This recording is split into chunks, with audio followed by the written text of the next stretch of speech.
हरि ओम नमो भगवते वासुदेवाय। श्री ओम नमो भगवते वासुदेवाय।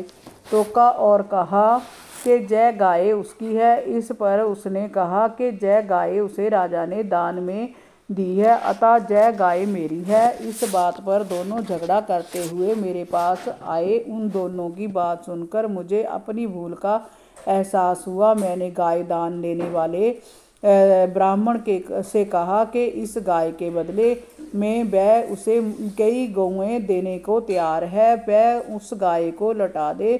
उस ब्राह्मण ने कहा, राजन, दान दी हुई वस्तु को वापस लेना धर्म विरुद्ध है।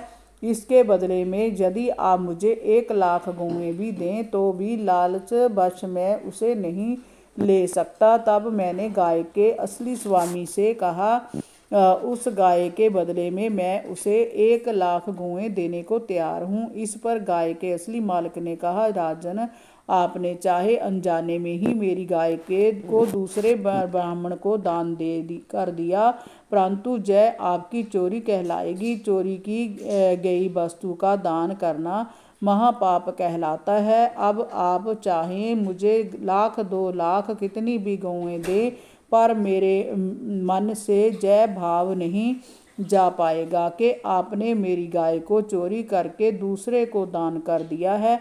इसलिए मैं इस गाय के बदले में दूसरी गौओं को स्वीकार नहीं कर सकता, क्योंकि वह मुझे दान की हुई गाय के बदले में मिलेंगी।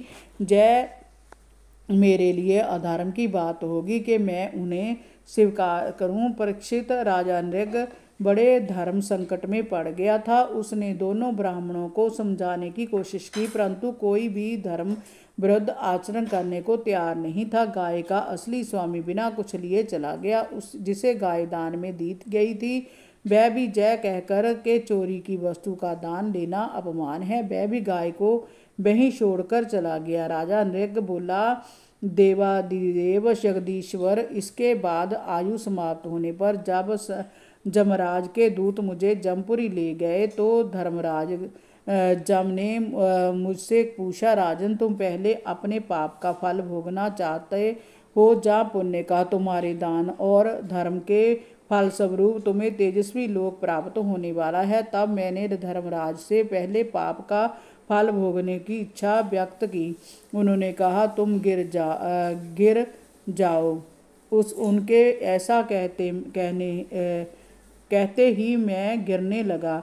गिरते गिरते मैंने देखा कि मैं गिरगिट हो गया हूँ। मैं तभी से इस कुएं में पड़ा था। हरि ओम नमो भगवते वासुदेवाय। श्री ओम नमो भगवते वासुदेवाय।